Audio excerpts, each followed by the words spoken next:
Hot Wailer അവളധികം അങ്ങനെ പുറമേന്ന് ആരെങ്കിലും വന്നാൽ മാത്രമേ അവള് കുറയ്ക്കാറുള്ളൂ. അവള് ഫുൾ ടൈം അവളുടെ ഒരു സ്വഭാവം എന്ന് പറഞ്ഞാൽ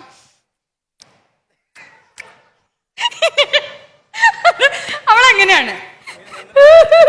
നമ്മളിങ്ങനെ ചെയ്ത് കാണിക്കും. ഞാൻ ചെയ്യും. എന്നെ വിശ്വസിക്കാൻ പറ്റില്ല. ഞാനിപ്പോ ചെയ്ത് കാണിച്ചു. എന്റെ ഉണ്ണി. പിന്നെ രണ്ടാമതാണ് അവൻ എങ്ങനെയാന്ന് പറഞ്ഞാൽ അവൻ ഫുൾ ടൈം എന്റെ നെഞ്ചത്താ. ഇപ്പൊ ഒരാൾ ഇവിടെ കിടന്നു തരുവാണെങ്കിൽ വേണമെങ്കിൽ നെഞ്ചത്തിരുന്ന് കാണിച്ചു. ഒന്ന് കുറയ്ക്കുന്നോ? പോമറീനിയൻ കുറയ്ക്കുന്ന പോലെ.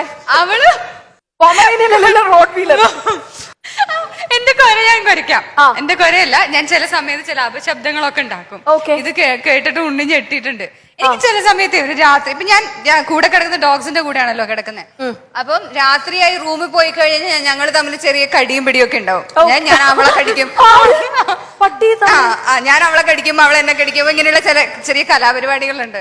അപ്പൊ ഇതെനിക്ക് ശീലമായി. അപ്പൊ ഞാൻ ഈ റൂമിൽ കയറിയ ഉടനെ അമ്മയുടെ മോളാരാ ഇങ്ങനെ കാണിക്കും അവളെ നോക്കിയിട്ട്. അപ്പൊ ഇതെനിക്ക് അറിയാതെ ഈ സൗണ്ടില് അപ്പൊ ഇങ്ങനെ ഞാൻ മഹിമ വിപിൻ പിന്നെ ഫാദർ അച്ഛനായിരുന്നു. ഞങ്ങളിങ്ങനെ വണ്ടി ഓടിച്ച് പോയ പ്രൊമോഷൻ കഴിഞ്ഞിട്ട് എറണാകുളത്തോട്ട് വരുക. അപ്പൊ ഭയങ്കര സൈലൻസ് ആണ്. അപ്പൊ പെട്ടെന്ന് സൗണ്ട് വന്നേ. അപ്പൊ ഞാൻ മഹിമയോട് പറയാം, മഹിമ ഒരു ജപം നടന്നുകൊണ്ടിരിക്കുന്നുണ്ട്. അപ്പൊ ഈ സൗണ്ട് വന്നപ്പോ ഞാൻ ഇങ്ങനെ നോക്കിയപ്പോ വിപിൻ നല്ല ഉറക്കത്തില്ല. അപ്പൊ ഞാൻ മഹിമ നോക്കിക്കോ ഈ നല്ല കൂർക്കം വലിയ കേട്ടോ വിപിൻ എന്ന് പറഞ്ഞിട്ട് ഇങ്ങനെ ഓടിച്ചോണ്ടിരിക്കുക. പിന്നെ സൗണ്ട് വന്നു. അപ്പൊ ഞാൻ നോക്കിയപ്പോ ഇവിടാണെങ്കിൽ ജപം നടത്തോണ്ടിരിക്കുന്നുണ്ട്. ബാക്കിലൊരാള്. എനിക്കൊരു സംശയം, കുറച്ച് കഴിഞ്ഞ് കർ സൗണ്ട് വന്നോണ്ടിരുന്നു. അപ്പൊ ഞാൻ പേടിച്ചിട്ട് ഞാൻ ഇവിടെ നോക്കുമ്പോഴേ ഈ സൗണ്ട് ഇവിടെ ഉണ്ടാക്കുന്നത് വെറുതെ പേടിച്ച്. അപ്പൊ ഞാൻ വിപിനെ എണിപ്പിച്ച് ഞാൻ വിചാരിച്ചേ ഒരാൾക്ക് ജപവും പിന്നെ ഇങ്ങനെ സൗണ്ട് വന്നപ്പോ ഞാൻ വിപിൻ എനിക്ക് വയ്യാണ്ടായി. വിപിൻ ഫ്രണ്ടി വന്നിട്ട് വണ്ടി ഓടിച്ചു. ഞാൻ പേടിച്ചിരിക്ക. ചില ആൾക്കാർ സൈക്കിക്കായിട്ടേ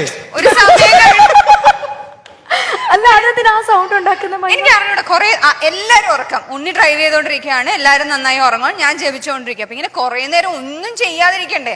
അവിടെ ഇങ്ങനെ ഉണ്ണിക്ക് ഇടയ്ക്കിടയ്ക്ക് കഴിക്കാൻ വേണ്ടി ഇത് മുന്തിരിയാണോ വെച്ചായിരുന്നു. അപ്പൊ ഇതിങ്ങനെ കഴിച്ചു. ഇപ്പൊ ഞാനിങ്ങനെ ജപിക്കുന്നുണ്ട്, ഇടയ്ക്കിടയ്ക്ക് എടുത്ത് വായിലിടുന്നുണ്ട്. ഇത് അറിയാതെ സംഭവിച്ചു പോയതാ. ഉണ്ണി പറയുമ്പോഴാണ് ഞാനും റിയലൈസ് ചെയ്യുന്നത് എനിക്ക് ഇങ്ങനെ ഒരു സ്വഭാവം ഉണ്ടെന്ന്. ഞാൻ നോക്കുമ്പോഴേ നോൺ സ്റ്റോപ്പ് പിന്നെ സൗണ്ട് പേടിച്ച്. അപ്പൊ ഞാൻ പറഞ്ഞു വിപിൻ. പിന്നെ ബാക്കി വണ്ടി വിപിനെ ഓടിച്ചേ. ഞാൻ ഇങ്ങനെ തമാശ പറഞ്ഞു, കുഴപ്പമില്ല ഇതൊക്കെ സംഭവിക്കും, സാധാരണ ആൾക്കാർക്ക് വരുന്നതാണ്, കുഴപ്പമില്ല. ഞാൻ പേടിച്ചിരിക്കായിരുന്നു.